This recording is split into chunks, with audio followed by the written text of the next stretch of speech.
Do I strike you as the most embarrassing person in the world to be seen out with in public? I ask this because my daughter reaches the age of 14, and suddenly I do become the most uncool parent on the entire planet. She just finds me completely embarrassing to be seen with. She gives voice to this with one word: Dad. It's everything about me. It's the car I drive, Dad. It's the clothes I wear. It's the music I listen to, Dad. Oh God, Dad. I mean, are these embarrassing shoes, I ask you? But I can stipulate that there was a time, her name is Noah, that's N-O-A, and I can stipulate that she is, of course, gorgeous and smart, but I can also stipulate there was a time when she actually thought that I was amazingly cool. When she was about 2 or 3 years old, there were these wonderful moments when I would come home from work and a tiny little toddler would come running towards me with her arms out and she would say, Daddy, Daddy, and I would bend down and pick her up and spin her around, and it was just so lovely and beautiful. And there was a time when she thought I was incredibly witty. As a regular thing, maybe 2 or 3 times a week, I would show up at the dinner table with underwear on my head, and she thought that was just brilliant, and there was this lovely little girl laughter that would come out of her mouth. And I remember one time also when she was about 6 or 7, we went to a Nationals game, and it began to rain, and we were sitting out in the open, no cover over us, and most of the people around us ran for the cover, and the two of us decided to stay there and sit there together, huddled together under an umbrella and watch the rain fall down behind us. And we really had just such a wonderful connection. I really felt that there had been a past when I had really flown close to the sun with her. And I missed that. But then a time came when she was in that 14-year-old range where I thought I was going to get that chance to fly close to the sun with her one more time. She was the follower of a British boy band.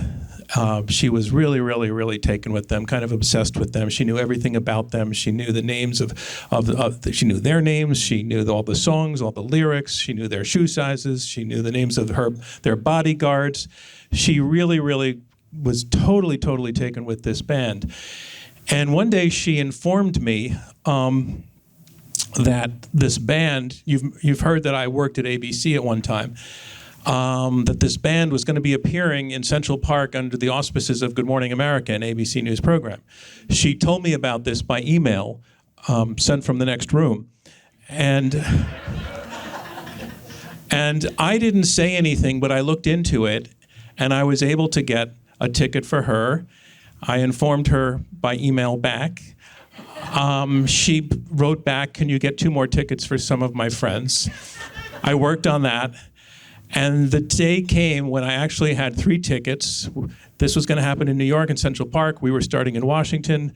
Her friends came over to get together, get all packed, and we were going to go up and do an overnight, get on the train and go up. Her friends' names were Claire and Jacqueline, and Claire and Jacqueline were very well-mannered young people, and they both said to me, oh, Mr. Donvan, thank you so much for this. This is wonderful. This is really so exciting. And I said, yeah, girls, it really is exciting, isn't it? And I hear, Dad, stop, please.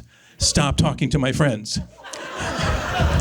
Because that was the ultimate embarrassment. Any interaction between me and any of her friends was the total nightmare. And I could see her pleading with her eyes to please not speak. So I understood that for the next 24 hours that we were going to spend together, that I was not to speak. So we got on the train up to New York, and it was an evening train, and I sat a few rows away from them because I was not to speak.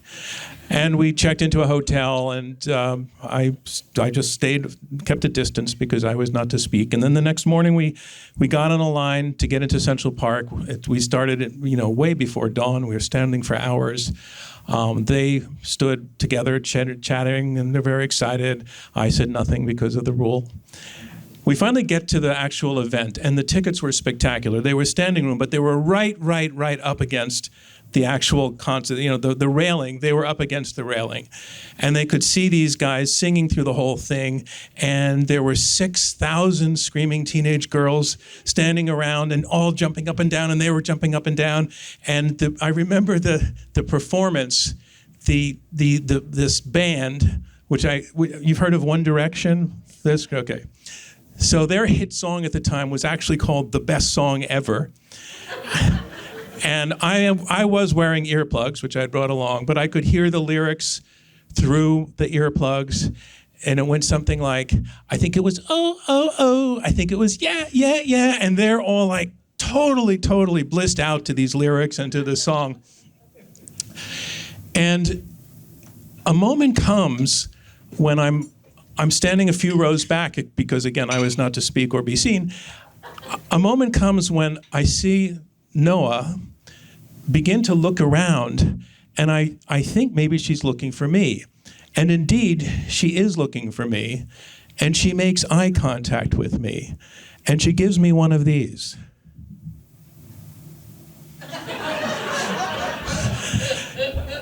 That little nod. It felt like a miracle. I felt like I had somehow broken through. But then things went weirdly haywire because the concert comes to an end. And the five musicians, which Noah had adopted this British thing, and she was always referring to them as the lads. The lads are being led away from the stage by their bodyguards off to the side. And suddenly one of them, the guys who's the biggest star now, Harry Styles, turns around and he's pointing in our general direction and mouthing some words. And Noah's friend Claire suddenly becomes convinced that Harry Styles is trying to talk to her and that he's trying to get a message to her. But just as he's doing that, the bodyguard puts his arm on Harry Styles' shoulder and kind of pushes him away and down the stairs. And Claire is absolutely heartbroken that this moment with Harry Styles has been taken away from her by this bodyguard. I knew, however, that Harry Styles was actually pointing to another young teenager who had attended the concert in a wheelchair. And he was pointing to her and basically saying, good for you, I'm glad that you're here. But Claire didn't understand this, and she just breaks down in tears. Jacqueline, the other friend, breaks down in tears. Noah's in tears because this beautiful, exciting, unbelievable moment that Harry Styles had been trying to reach out to Claire had been totally destroyed. And I knew the truth. I was not to speak. But I asked myself, should I say something? And we're walking away from the concert. We're walking on a path through Central Park. And at this point, Claire is on the phone with her mother, sobbing, and Harry was trying to reach me, and I couldn't, and the damn bodyguard, and everybody's crying, and I think to myself, I really maybe should say something, so I dare to speak, and I say, girls, I need to tell you something. And they all stop and look at me, and Noah's going, Dad, and I say, I want to let you know that Harry was not trying to reach Claire. He was trying to point out and say hi to that girl who was a few rows behind you in the wheelchair to thank her for coming. And I didn't know what the impact of this was going to be. And Claire goes, really? And Jacqueline says, you sure? And I say, yeah, I'm pretty sure that's what was going on. And Claire says, oh God, I feel so much better. And Jacqueline goes, that is such a better outcome. And